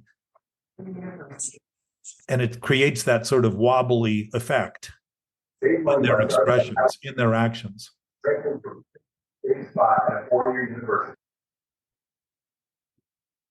So the difference is we can begin, there's the segment of the big book that says you wouldn't treat a sick friend the way that we tend to treat people who are mentally ill or don't think like us. If they were in the hospital, you'd go there and give them their comfort and see that they were in need. But yet on the street and during the day, we don't see people that way. We see them as contemptible and something to fight and something to stay away from and something to, and I'm not suggesting that everyone should be approached. There are people who are prone to violence. There are people who you can sense are absolutely not well and probably worth giving a little distance to and let them continue to decompress. Your decompression of this pressure impacts everyone everywhere immediately, not just the people near you. Because it's not a divisible function, it's an absolute, it affects the awareness of everyone immediately. You said in your description of this betrayal how you felt. Go back and give me the words you used. Oh my God, I thought that it was my fault. Yes, but tell me the things you would attach to being your fault. Because I believe in loyalty. I believe in I have values that I believe, and I will never betray somebody else. So no, you thought you were betrayed, right? I betray very badly. Yes. So, okay. So I want to make a point to you, because you said it's not my fault. So obsessive thinking turns everything backward and gives us the impression that that's how it is. And it's a fight against responsibility. So let me make a couple of points. Yes. There's no greater betrayal than having a thought that you set in motion with an expectation and think it's so real is to find everyone else at fault for not fulfilling your thought of what they should be doing and thinking and behaving. There's no greater internal betrayal than maintaining that thought, because it isn't true. It's a betrayal of your own thinking that you're witnessing, as we talked about more superficially, but now I'm going to go a little bit deeper. The fault isn't your fault. It's a faulty thought that you're having that we always say, well, it's not my fault. No. To have a faulty thought, you have to have a faulty thought to be in the discussion about it, to even be imagining it. There's nothing wrong with faulty thoughts. It's thinking they're true that turns us against others, making believe it's their fault, rather than see it's the faultiness of the thinking we're doing. This begins to bring the fight back, and you begin to see that other people are suffering mentally. And we're not giving them the room to heal when we're constantly insisting they abide by our sick thoughts that have no basis. And it isn't to say you didn't love him, her, whatever it was. It isn't to say that you can't expect those things or want those things. But when those things are true, they're natural. They're not something you need to enforce, not something you need to insist on, not something you have and other people don't have, because if nature is nature, we all have a natural essence. And if that essence is only what I think it should be, that isn't the essence. That's just what I think. That's the essence of my thinking, not reality. So disloyalty is actually making believe that I need it from somebody else, because if they don't give it to me, I don't have it. Now think of that as an internal struggle. I'm constantly waiting for someone else's loyalty because I constantly don't think I have it. I need it from them. I need to be secured in my own insecurity rather than see, you know what? I haven't been loyal to the aspect of an absolute nature being absolute by making believe it's up to other people to satisfy that gap in my own thinking. And starting to say, if God is God, if love is love, if reality is reality and truth is true, God probably doesn't wear a name tag. God's probably been given a bad name because we think of God as the excuse as to why we're not doing these things when it's our own choice that's causing the impression that God isn't giving us everything. And we need to wait for God. We need to get to God. God needs to give me more. I can't get God to answer. All those thoughts have nothing to do with God, an infinite spirit, nothing, but everything to do with what we're thinking about our thinking. And to be able to pull back and notice the feelings, if you notice the feelings you have about somebody else and start to say, maybe I'm feeling the thoughts I have about them, that's not thinking of them at all. It's thinking of my thinking again. You start to see the insidious nature of this obsessive process that we've come to think is so common that it's normal, when what's common is it's abnormal and it's dysfunctional. And it's unusual compared to the usual nature of an ever-present absolute source that has never changed and never can change and never will change, that has always been present for us. If I miss that and think I'm going to get love in somebody else, they're never going to satisfy me, ever.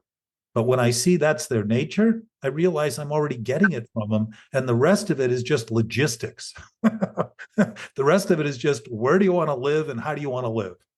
And that may be acceptable and compatible or not. Those are choices you can make. Yeah.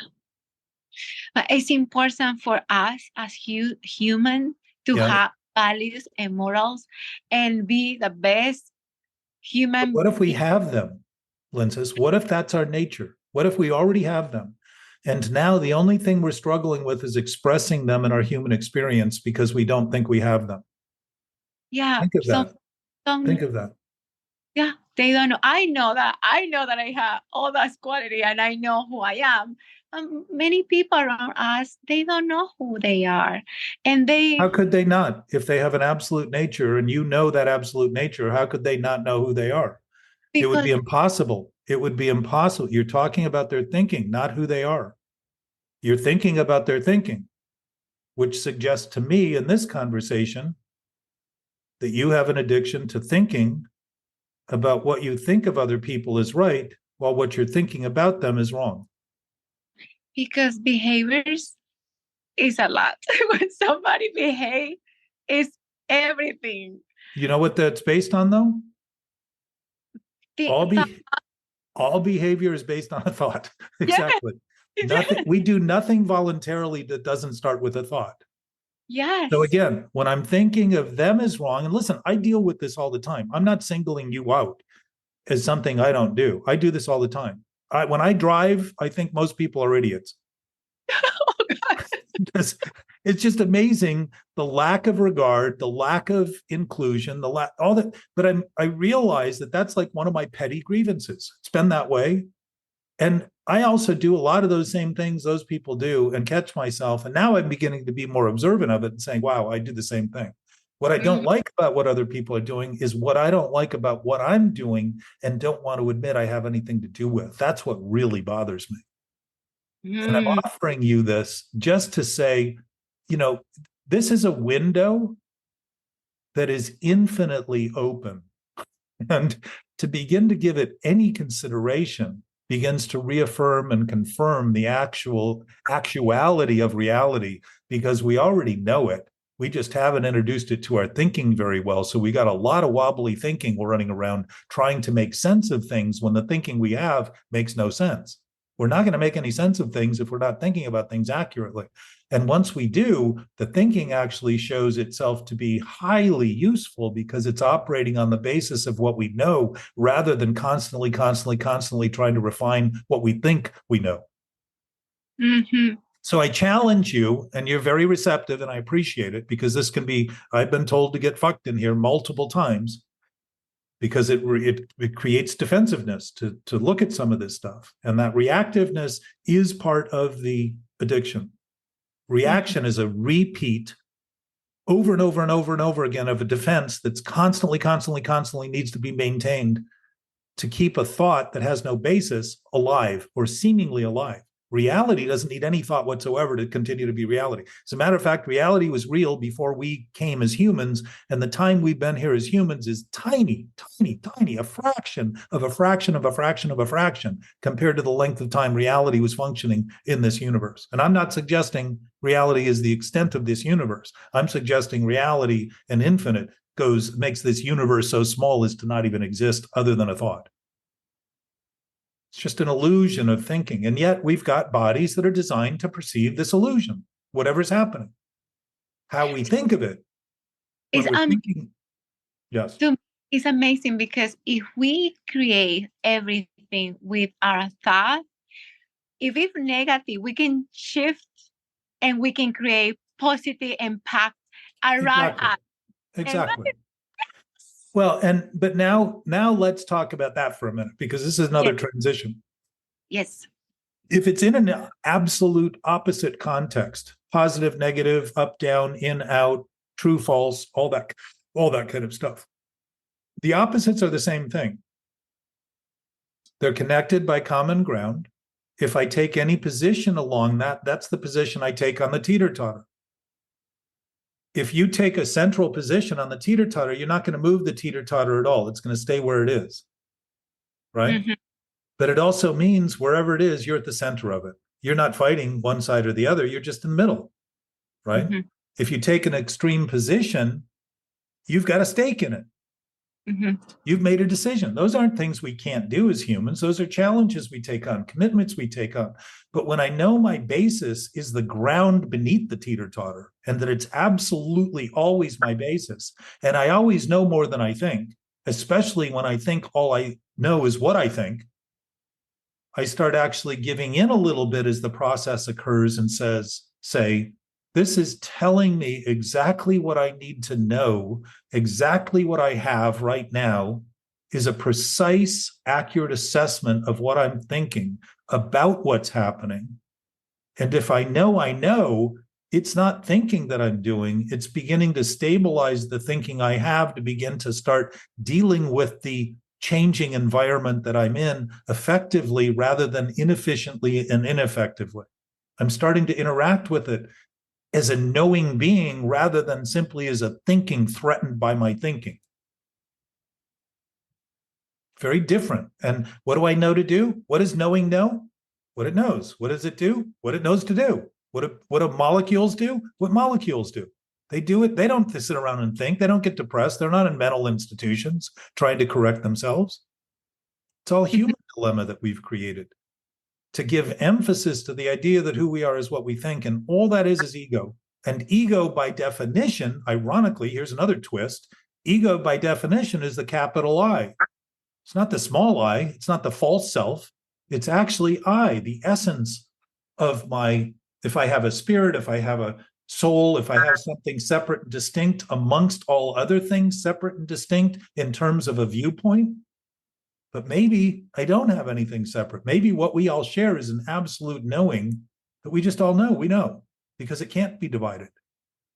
And I don't know that there's thinking in spirit, but there's certainly conscious awareness in spirit that could include thoughts because it's the creator of thoughts. That possibility of that knowing is where thoughts came from, and language and physicality and everything. It's all a possibility. And if it's happening, it's possible. And to think that it's impossible because it's happening is a simple thought that's not true, thought to be true. And that's a conflict. That's a major conflict in our ability to be healthy and our ability to heal. Think of healthy and heal. It's built in. Healing is built into the word. It's our nature to heal. It's our nature to progress and provide and produce.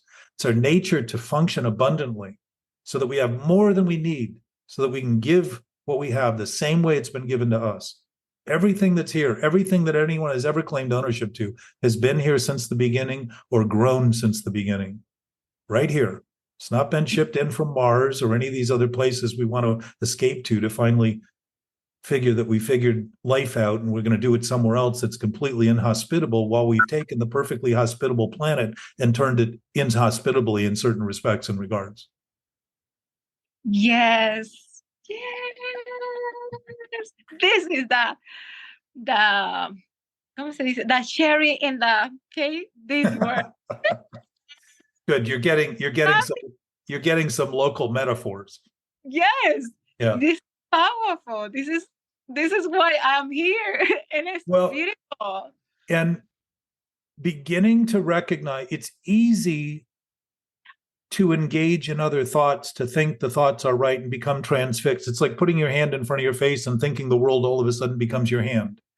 Few of us would do that, and yet it's exactly what we do with the thinking. We get so close to it, we think it's all there is because all we're doing is paying attention to it, rather than seeing that we can pay attention or not pay attention. Recovery from addiction is the recovery of recognizing that choice always allows us not to choose. Always. That's what recovery is. Mhm. When I thought the only thing I could do was my only choice, I was lying about choice because I thought there was no not choosing involved, right? I thought it was my only option. That's a lie. What was I doing? Fighting for the lie.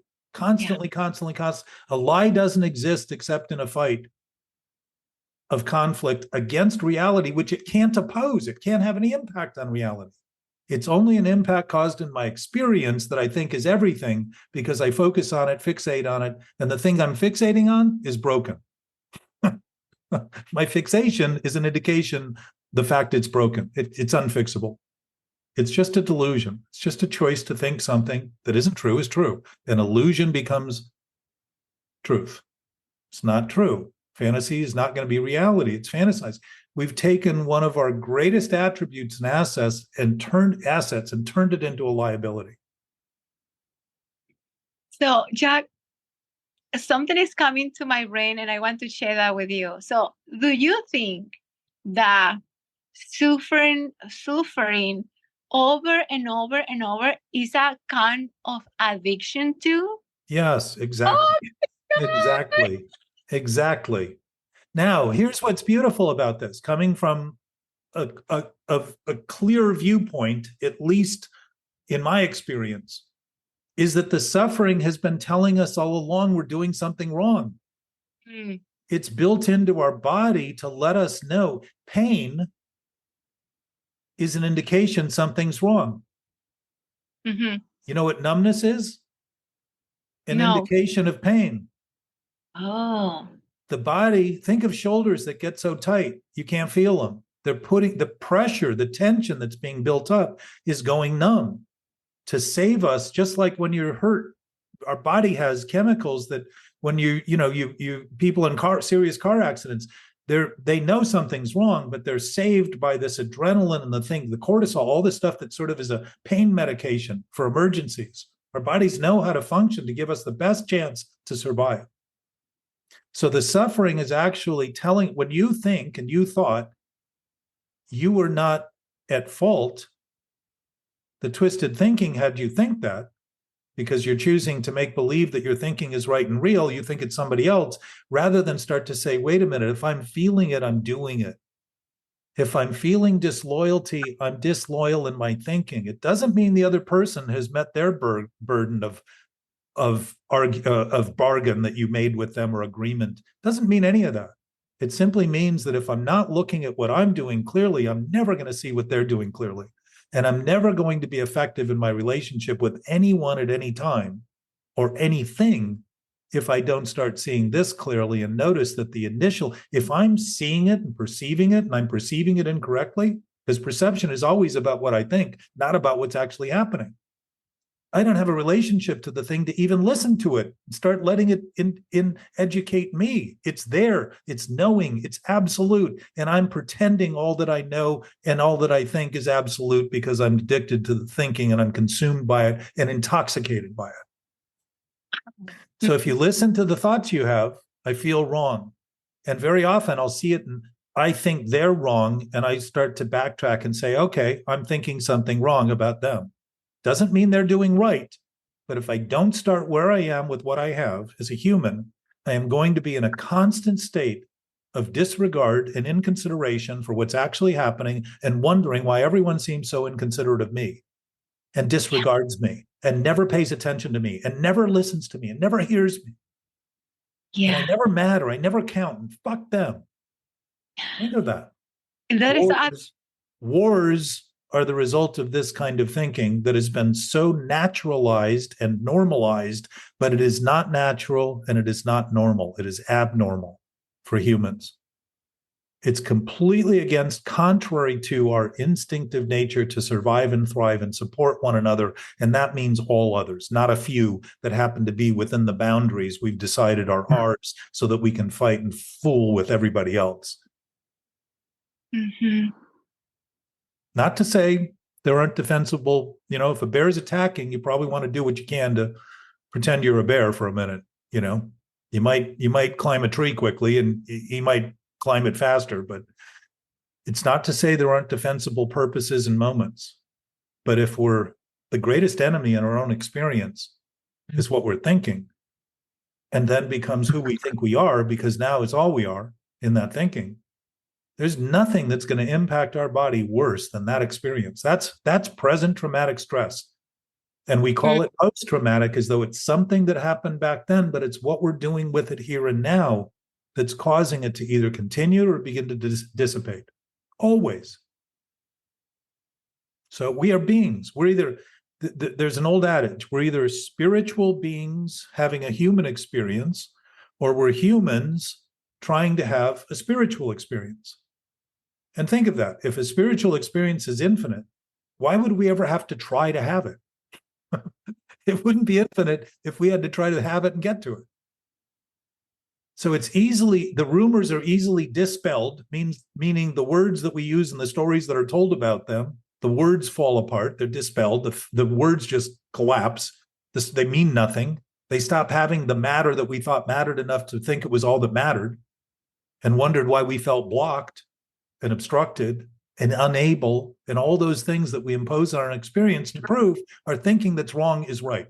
We create deficiencies in our relationships. We create deficiencies in our finances. We create deficiencies in the capacity of the earth to produce by creating poisonous consequences that contaminate it from the contaminated thinking we're doing that's toxic to our own experience. And literally our chemical manufacturing plant in our body, our ability to produce chemicals, turns toxic, and we know it, but we think it's everybody else that's toxic. I need to stay away from toxic people.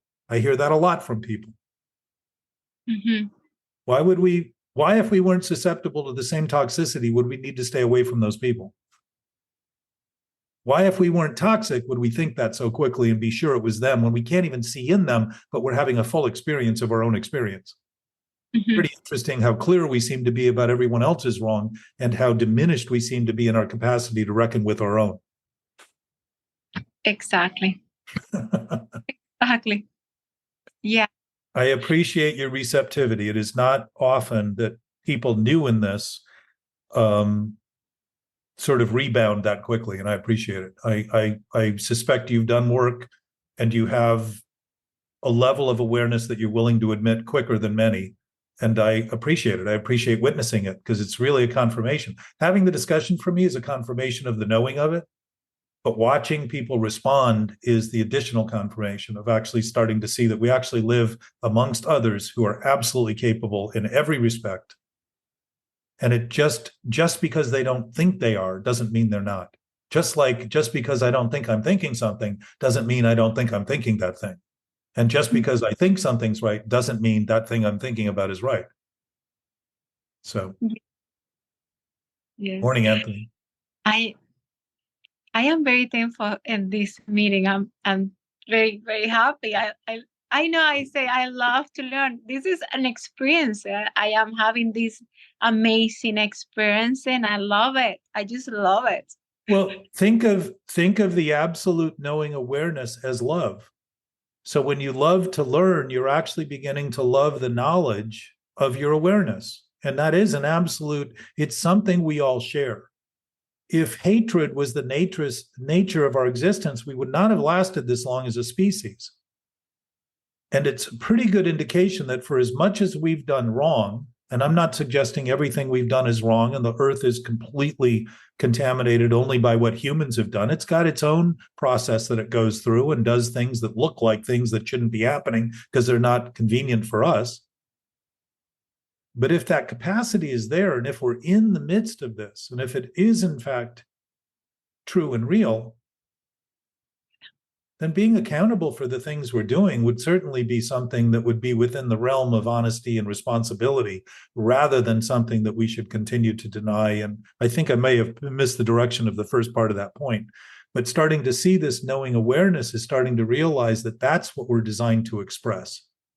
Yes. And if we're not expressing it because of some dysfunctional capacity we're creating in our thinking, we know by the disturbance that's created that something's wrong, and we don't need to know more. We don't need to track it down and figure out who was involved in the thing that happened and the time they did what they did and said. None of that.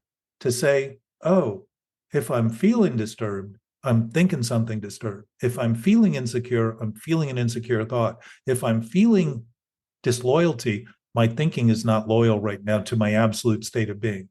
And begin to live with that, not chase it away, not try to get rid of it, not try to push on it, just say, oh, if I'm doing it, it's revealing to me what I don't even think I'm thinking. And all of a sudden, the subconscious is no longer, here we talk about the subconscious as being subconscious, and yet we talk about it consciously and think we're not aware of it. Pretty clever. We think of it as this dark cloud, this dark shadow somewhere, but it's just, in my experience, where I keep the thoughts I don't want to be responsible for. And since I can't be irresponsible, but I can think irresponsibly and I can act irresponsibly, when I begin to recognize I'm responsible for the irresponsibility, those things I thought were hidden all of a sudden have light on them. And I start witnessing the depth of my ability to make believe there's a depth that can be out of reach and inaccessible and somewhere else and not something I'm doing now. I create all that stuff. That's all a story I tell, to think of it as something outside my reach. It always seems to be outside my reach, but wherever I go, it always seems to be outside my reach because I'm imagining it's impossible. I'm imagining the impossible is possible. And the depth of the subconscious is that place I keep those seeming secrets. And the secret is there's no secrets.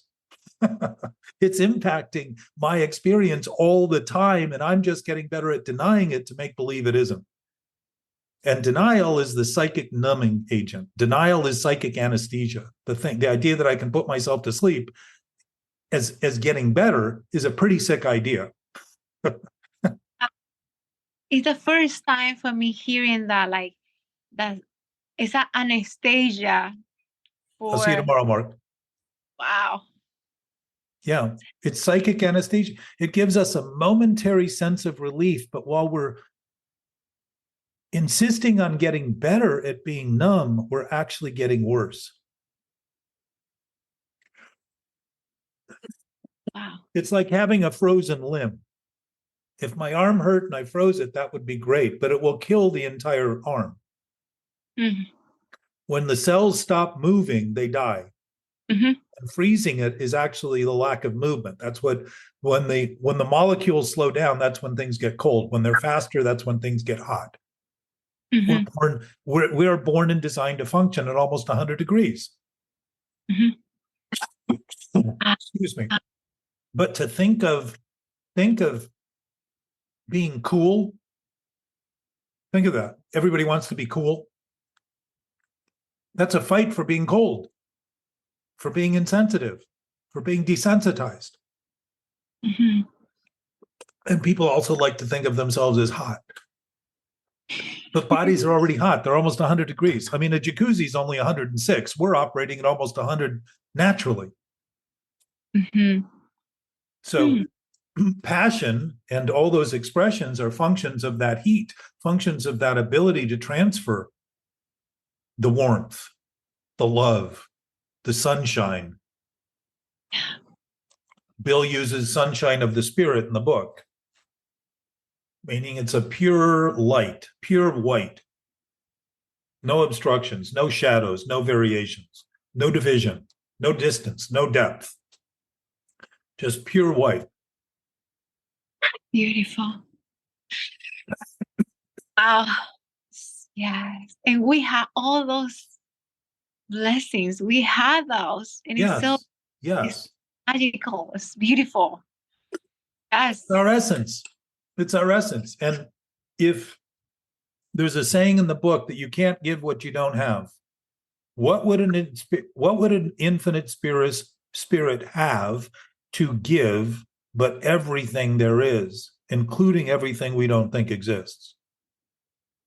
So what do we have? We got to have it. If it's infinite, it's going to give it to us. It's not going to say, here, you're going to get a little bit and I'm going to torture you for life. And if you're really good, then I'll give it to you. That's a human, that's a human contract. Exactly. This is right. Yes. Mm-hmm.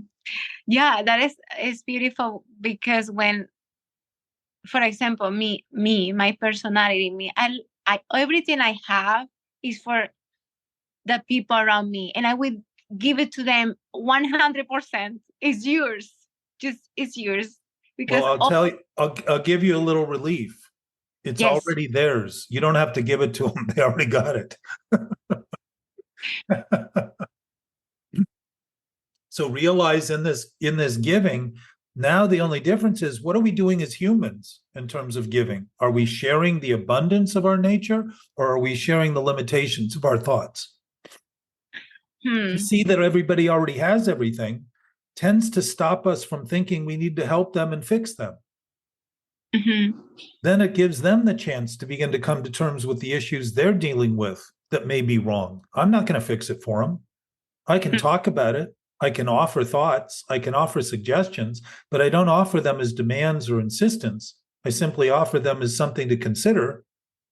And if people are interested in considering things, because they're already considering everything they're considering, if they start considering things that are absolute and true, it tends to shift very quickly the thinking that they're doing and their awareness, and especially realizing that thinking sick thoughts is not all they can do.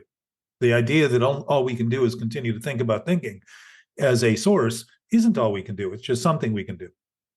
And it isn't to suggest it will stop, but just like in the addict or the alcoholic's reckoning with the fact that they have no obligation to continue, it's beginning to see it's a choice I'm making now that either restarts it or ends it. Starts it or ends it.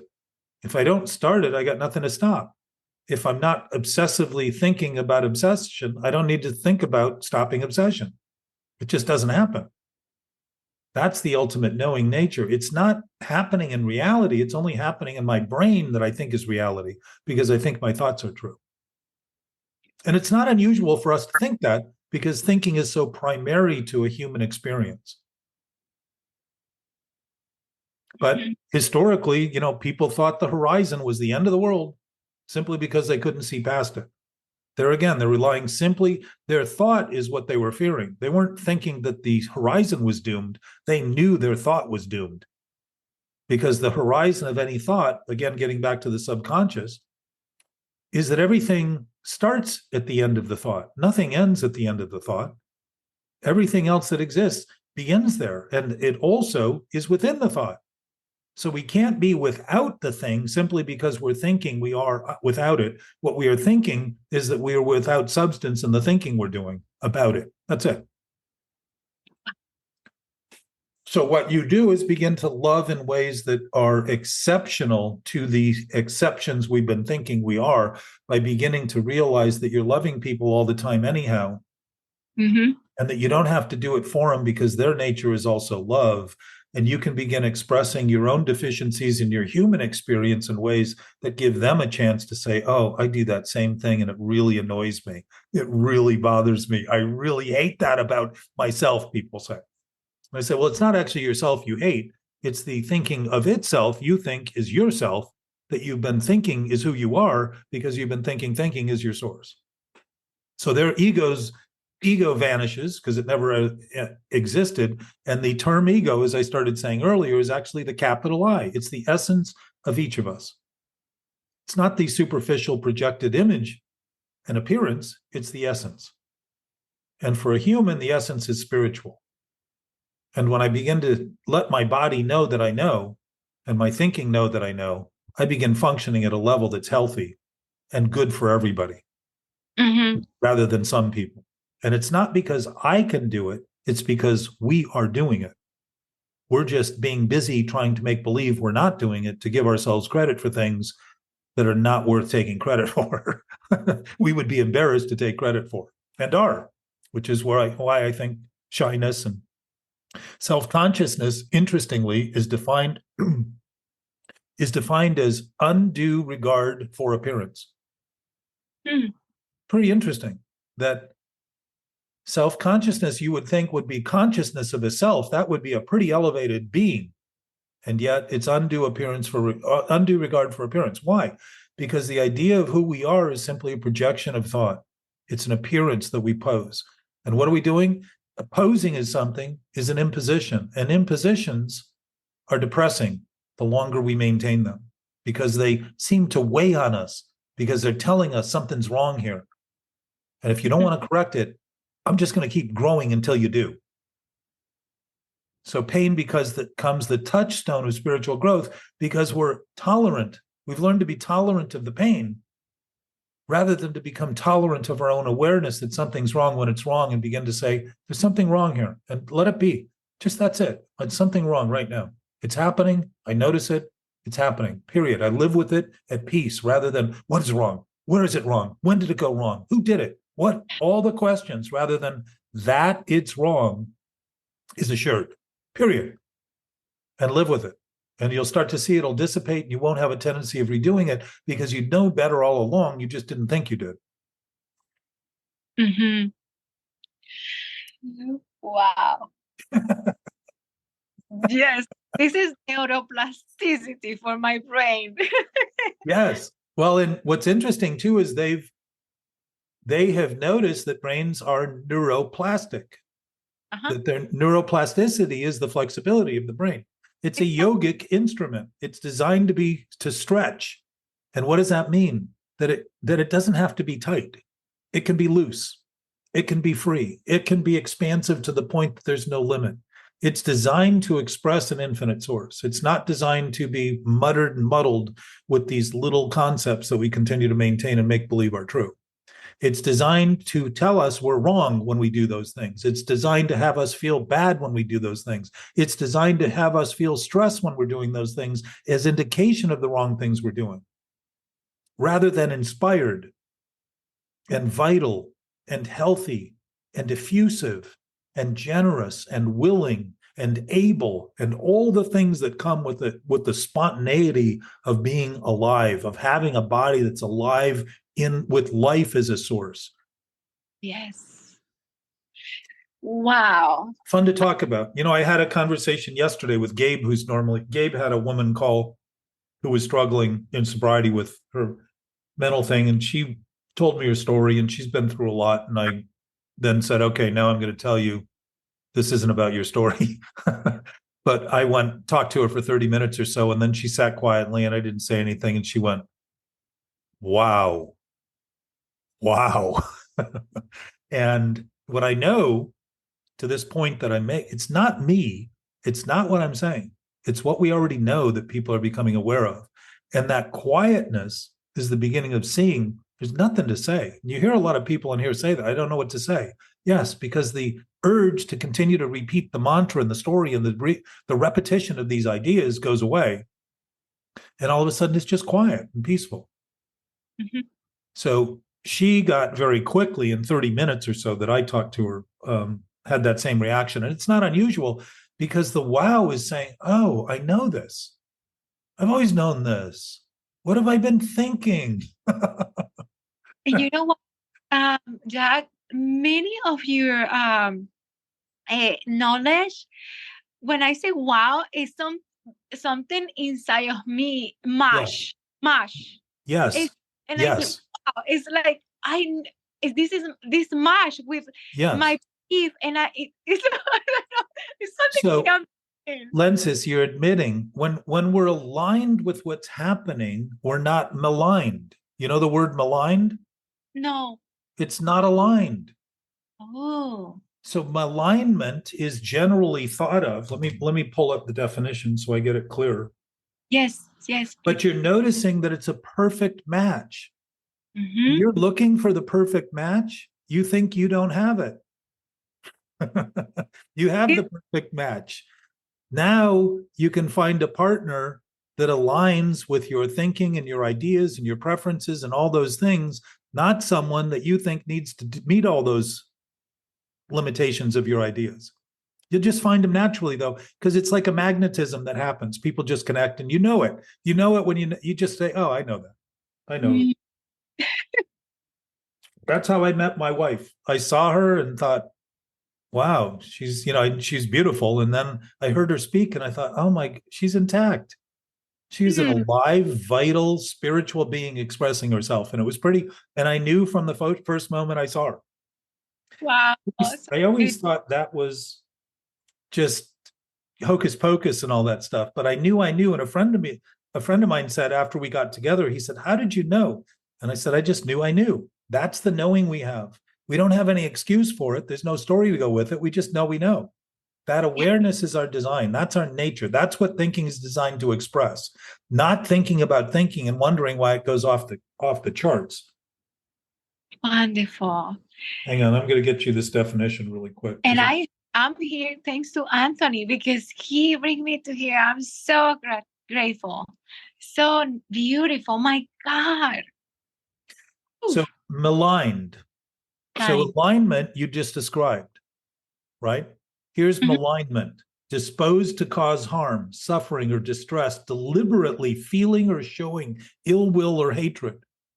Think of that. You're describing that alignment and the purity and the love and the connection and the fulfillment.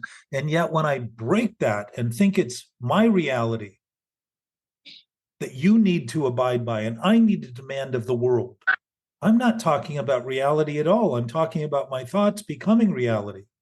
That malignment, what does it create? Ill will, harm, hurts other people. Yeah. But what's the alignment? It's like plugging the blender in to the socket instead of sitting in the kitchen wondering why the damn thing won't work.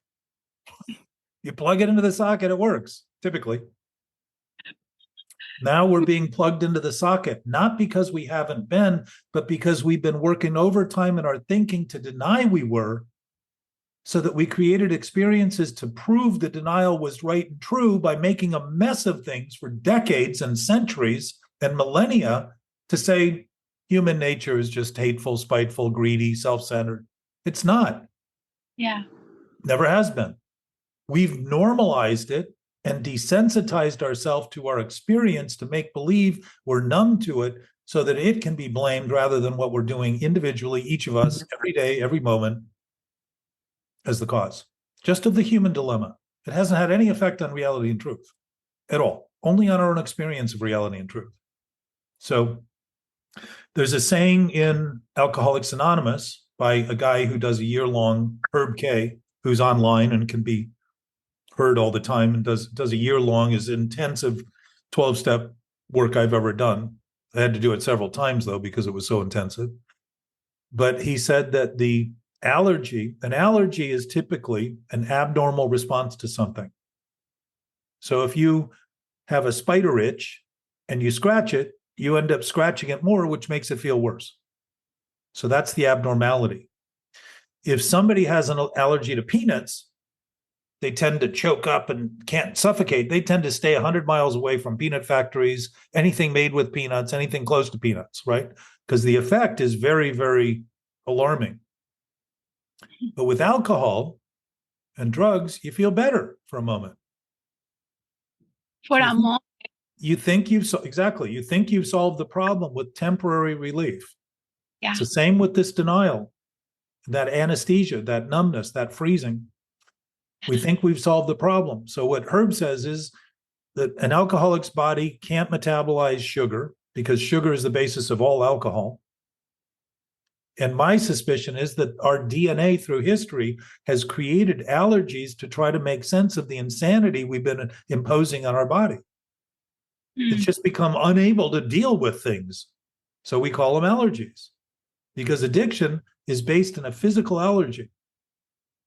Yet the source of it, the physical addiction, is based in a physical allergy, abnormal response. What's an abnormal response? A reaction. What's the reaction? Do more to feel better. What are you doing? You're not getting better. You're actually doing what's causing greater harm while feeling better about it. Yeah. So he says the body is unable to metabolize sugar. The brain is unable to metabolize reality.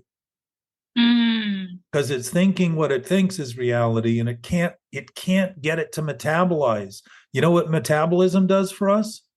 Generates the energy we need to function, turns calories into energy, turns everything we're doing into what allows our body to function. If we can't metabolize things properly, we die. Yes. Bodies are deficient in their ability to metabolize because our thinking is deficient in the ability it has to try to metabolize unreality as reality. We don't do well lying.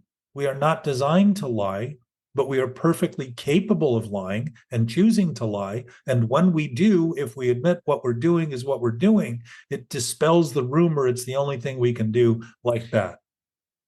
Mm-hmm. And all, as you described, you realize, oh, if I can do this, I can do that. Like Mark said, starting to have the flexibility that it's not just the negative side of the scale, but the negative's connected to the positive, and it's a balancing act, like a sailor at sea. He's never perfectly flat unless he's not going anywhere and there's no wind. Mm-hmm. Always, and even then he's rocking because the sea is always moving in some way. There's always some movement, ripples, currents, all that kind of stuff. Yeah. Yes. Well, I appreciate you. Jana, good to see you. Good to Ty, see you guys. I think we're at our 2-hour mark, and I appreciate this enormously. It has been remarkably insightful and valuable and confirming, and a reminder that there is some work to do with our species. And I don't think it is a big thing to talk about all of us simultaneously, because everyone who exists right now is simultaneously impacting each of us. Yes. So we're not separate, we're not apart, we are not throwaways, we're not trash, we're not less than, we're not more than. We are as we are, and that are is a pretty amazing thing compared to the thinking we've been doing about it. And yet to itself, it's not amazing at all. It's just the way things are. Very simple. It's not grandiose. It's not preposterous. It's not absurd. It's not crazy. It's just simply how things are. Yet to the insanity, it seems to be all those things, to consider that things could be so great compared to the lack of greatness we think of them. So I love you guys. All of you. Everyone. Easy, everyone. Thanks, Everyone Jack. beyond this too. Thanks, Lindsay, for being such a good student today. It was interesting. Mi amor. Gracias a ti. Thanks to you too. Gracias, amiga. Yeah, gracias, Jack. I am so thankful. Thank you. I don't know, but my soul, my brain feel in very beautiful, bright vibration. It's like, Well, you're starting to see that it's a moving experience because you're being moved by it and you're allowing that movement to happen. And that's an awe-inspired experience. That's our nature. And when it becomes so natural, you'll wonder why you ever thought anything else was natural. Because it's real nature, once realized as being natural, clarifies that what's unnatural is in fact unnatural and makes no sense at all to participate in. So you've been great. Now, Lindsay.